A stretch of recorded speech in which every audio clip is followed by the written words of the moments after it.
The concept of man the hunter posits that men were the primary providers, supplying the majority of energy through hunting and fishing. However, from the 1950s onward, this notion faced significant opposition from feminists, from cultural anthropologists, journalists, and others.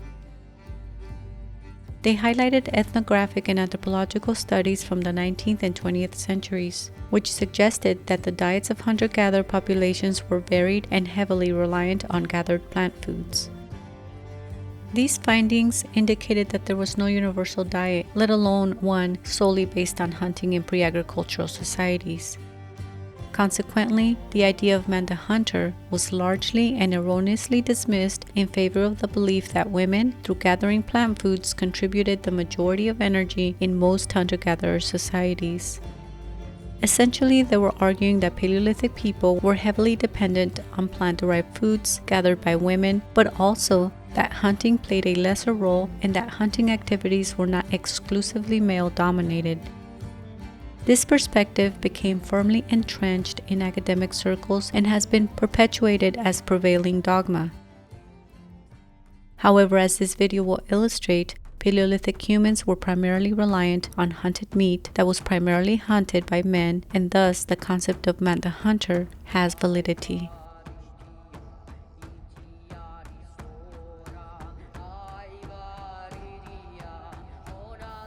During my time in graduate school, I was taught that the near-universal subsistence pattern among hunter-gatherers involved a combination of hunting and gathering wild plant foods. In particular, it was emphasized that women were predominantly responsible for gathering most of the food in various traditional societies, with plant foods contributing over 50% of the energy intake. In contrast, hunted meat, typically brought back by men, played a lesser and insignificant role. It's argued that hunting was not a dominant subsistence pattern since a greater proportion of plants were and are gathered and consumed by various traditional societies. Yet, in the same breath, it is also posited that women in pre-agricultural societies were not only capable of hunting, but were potentially more adept at it than men. So which is it? Were women gathering enough plant-derived foods to feed the entire tribe, but also were better hunters than men? According to Hilary Dowse's 2023 article, Challenging Prehistoric Gender Roles, research finds that women were hunters too. The advantages that women have over men in regards to hunting is attributed to women's superior endurance capabilities, such as in long-distance running, since women's estrogen levels can increase fat metabolism, providing muscles with longer-lasting energy source, and regulate muscle breakdown, preventing muscle wear. Although it is true that estrogen does influence fat metabolism in a woman's body in the context of endurance activities, suggesting that women were superior hunters in the evolutionary past compared to men is biased and wrong. Women in ultra-marathons have been shown to close the performance gap and even outperform some men in ultra-marathons, especially if the races are over 100 miles, because women's fatigue, resistance, and pacing do become advantageous. But although in recent times women have made tremendous strides in ultra running, men still dominate the majority of first-place finishes. While women have won notable events and set remarkable records, such as Courtney Dauwalter's performance in the Western States 100, it is not common for women to be the majority of overall winners in long-distance running events, as Hilary Dowse would like us to believe. The increased estrogen levels in women during pregnancy is vital due to its crucial role in fat metabolism. Estrogen helps regulate fat metabolism by ensuring an adequate energy supply, promoting fat storage, and supporting placental function and breastfeeding. These functions are essential for the health and the development of both the mother and the baby, rather than for enhancing physical performance in activities like hunting or ultra-running competitions. In fact, estrogen can negatively impact physical performance by causing fluid retention, body temperature fluctuations, and mood changes that can influence motivation, focus, and overall mental well-being.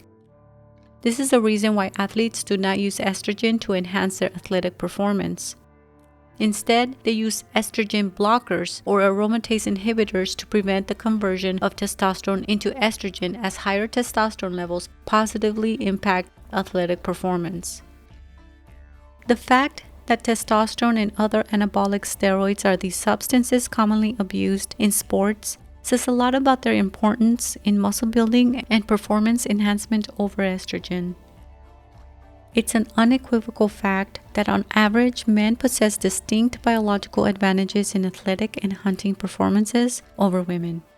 These advantages not only stem from having bigger hearts, lungs, and more muscle mass, but also from having greater physical strength, higher aerobic capacity, elevated levels of aggression, and risk-taking behaviors, superior speed and agility, as well as their historical roles as hunters in most traditional societies. Hence, the proposition that men did not dominate hunting spaces in evolutionary history overlooks the inherent biological differences between the sexes. Sexual dimorphism is real, and the fact that women are the birth givers are indisputable factors that largely determine the roles each individual is able to perform. Men, being ill-equipped for childbearing, combined with the fact that they have larger and more robust bodies, naturally took on different responsibilities in the evolutionary past. During my time in graduate school, I was taught that women provided the majority of calories to the group through gathering plant foods. However, this idea never seemed entirely logical. If plant-derived foods were easier to obtain and more reliable, why would anyone risk hunting given the inherent dangers? If the energetic payoff from gathering was significantly greater, why wouldn't everyone in any given group have focused solely on plant-based foods? Furthermore, why isn't our digestive system designed primarily to process and digest plant foods, like that of ruminant animals or gorillas? And why is our biological makeup optimized for traveling long distances, which seems more suited to hunting rather than gathering stationary plant foods? The notion that women supplied most of the group's energy through gathered plants, or that hunting was not a universal subsistence practice in the evolutionary past, raises more questions than it answers. But also, these arguments don't align well with the well-supported and widely accepted theoretical models within human evolution. For example, as I thoroughly covered in my video Why Men Compete for Women, the theory of parental investment by Nobel Prize winner Robert Trivers posits that the sex investing more in its offspring will be more selective when choosing a mate, whereas the less investing sex will often compete more intensely for access to mates. Given that women are the choosy sex, why would women choose to mate with any man if they didn't play a significant role in the energetics of human reproduction? In other words, why would women choose to mate with men in the evolutionary past if they only provided a burden? Women would not have survived in the evolutionary past if they had to work to feed themselves, their offspring, and their sexual partners while also maintaining their pregnancies. This is not to say that women were completely incapable of hunting. Prehistoric women have always been capable of hunting, as evidenced by various archaeological, ethnographic, and physiological studies show. Women's bodies are well adapted for endurance activities essential for hunting, such as running ungulates to exhaustion before making the final kill. However, hunting was not predominantly or equally undertaken by women, as many feminists or biased scholars would like us to believe. Hunting has historically been a way of life for both men and women. While women have always been capable of hunting, it's important to acknowledge the physiological limitations they face. On average, men are typically larger, stronger, and more athletic than women. While some women can be stronger than some men, this biological reality holds true on average. Women generally have smaller body size with less physical strength than men. Additionally, the burden of pregnancy and child rearing adds to the challenges.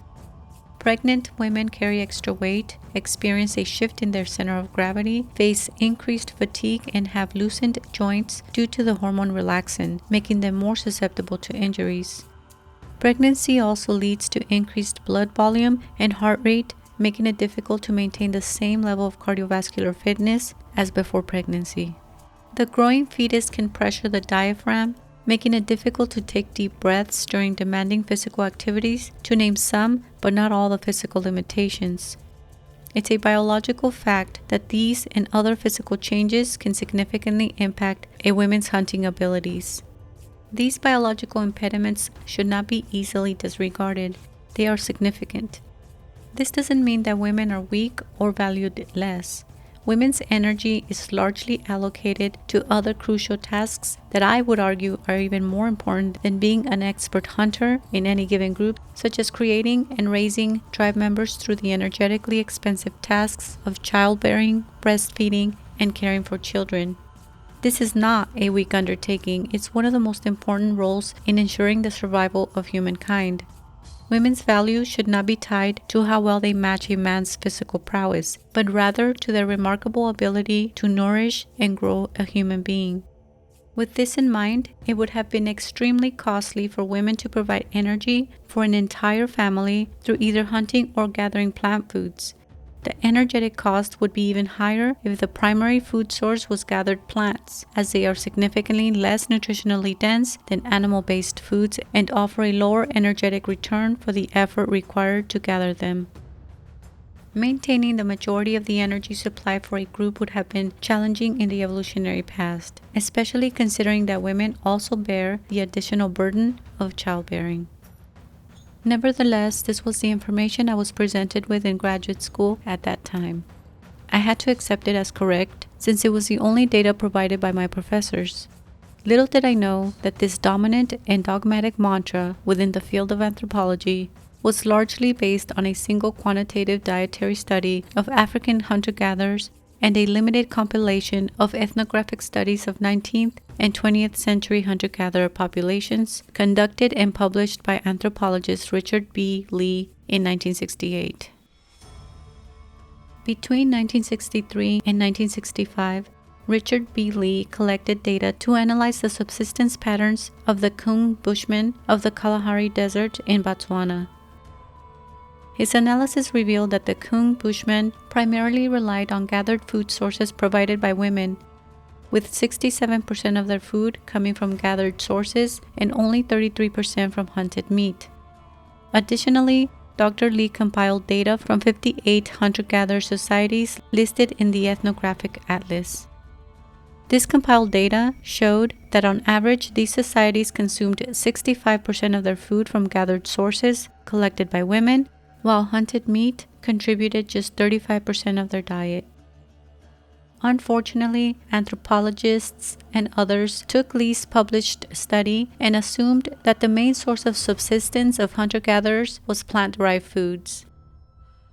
This assumption was based on the fact that in Dr. Lee's studies, gathered fish were counted as plant foods since they were gathered rather than hunted. As Lauren Cordain et al. Point out in their 2002 review paper, The Paradoxical Nature of the Hunter-Gatherer Diet's Meat-Based Yet Non-Atherogenic, this interpretation and general perception of Lee's work is incorrect because fished animal foods must be summed with hunted animal foods in the analysis of the ethnographic data to more accurately evaluate dietary plant-to-animal subsistence ratios. In other words, caught fish should have been included with hunted meat to better understand the meat-to-plant ratio consumed by hunter-gatherer societies. Unfortunately, this was not how the data was presented, leading to a gross misrepresentation of Lee's work for the next 32 years. Even today, many anthropologists and scholars mistakenly believe that most hunter-gatherer societies primarily subsisted on plant-derived foods, when in fact, this is not the case. Lee's studies have been overgeneralized, but further examination and studies have revealed limitations in Lee's study, including a small sample size and atypical conditions during data collection.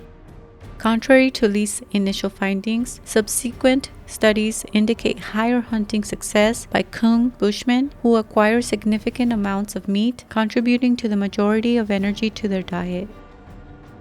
As I continued my research on the diets of hunter-gatherer societies, I encountered studies that contradicted what I had been taught, suggesting that animal-derived foods usually constitute the majority of energy consumption among typical contemporary hunter-gatherer diets. Notably, an article by Kaplan et al. Published in 2000 entitled A Theory of Human Life History Evolution, Diet, Intelligence, and Longevity provides compelling insights. The authors found that men significantly produce more food than women in most low-latitude foraging societies, playing a significant role in the energetics of human reproduction. Specifically, in various contemporary foraging societies, men produce 3.4 more net calories in the form of meat over their lifetimes than women, even in societies where women play a larger role in subsistence. For example, among the Ache and Hiwi, men's net caloric production far exceeds that of women, highlighting the crucial role men play in providing for their families.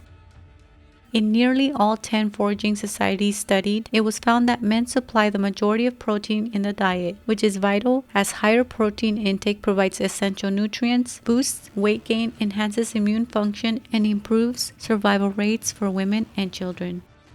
Kaplan et al.'s findings that men produce more food than women in most low-latitude foraging societies challenges the conventional wisdom established by Richard Lee's study of the coon, which showed women as primary food providers. In this same paper, Kaplan et al. Also point out that the successful colonization of high-latitude ecologies where plant foods are scarce and only seasonally available underscores the important role men have played in the energetics of reproduction. Neanderthals and early Homo sapiens often found in these regions relied heavily on animal products not only for food but also for fuel and construction. Archaeological sites such as the Box Grove, England, show abundant animal remains and hunting tools, but no evidence of plant consumption. Furthermore, dense bone scatters at various sites indicate high meat consumption, suggesting that adult males have often been the primary and sometimes the sole food providers in foraging societies. In all, Kaplan et al. State that hunting requires the longest time to achieve maximum return rates, but it provides the highest overall return rate once those skill levels are reached. Consequently, hunting is a primary source of energy in many foraging societies and is a fundamental aspect of human life history adaptations, and thus, the nutritional support provided by human males is a fundamental feature of our species. Prehistoric data from various researchers are now able to show what people consumed in the paleo environment. In a 2024 article called Mammoth Featured Heavily in Western Clovis Diet by James Chatters et al., the authors found that mammoths were the largest contributors to the Clovis diet, followed by elk and bison and camel. They found that the contribution of small mammals was negligible, which is generally consistent with the Clovis zoo archaeological record. Additionally, in a 2021 article from Tel Aviv University titled Levantine Overkill 1.5 Million Years of Hunting Down the Body Size Distribution, researchers Jacob Dembitzer et al. Tracked the long-term hunting practices of several human species in the southern Levant over the past 1.5 million years. They analyzed prehistoric hunted remains to determine whether climate changes or human cultures were associated with the decline of large-bodied animal species during the Pleistocene. By examining faunal remains from dozens of prehistoric archaeological sites in and around Israel, the authors found a consistent decline in the size of animals hunted by humans and Neanderthals, from giant elephants around 1 to 1.5 million years ago to smaller animals like gazelles around 10,000 years ago. Prehistoric hunters clearly preferred hunting animals over gathered plant foods, particularly targeting the largest animals available due to their higher fat content compared to smaller prey. In the Paleolithic environment, fatty meat was essential for sustaining their metabolically expensive brains, unlike nutrient-deficient plants. These and many other studies collectively substantiate that hunted meat was the primary source of subsistence in the paleo environment, rather than gathered plants. They also support the traditional view that men were primarily responsible for hunting in the evolutionary past, although women were capable of hunting when not constrained by childbearing. Traditionally, men have been the hunters and have provided most of the energy to the tribe. This doesn't mean that women are weak, passive receptacles of male reproductive desires. On the contrary, they are active strategists pursuing their own self-interests and are often the driving forces behind the social system itself, as predicted by Robert Trivers's parental investment theory. Since women carry the greater burden in mating and reproduction, they are the choosy sex. This means that in the evolutionary past, their lives or their child's lives could be at risk if they choose to mate with an inadequate male, one who cannot hunt, for example. Hunting, fighting, and bringing back resources have traditionally been ways for men to demonstrate their worthiness as mates rather than the other way around.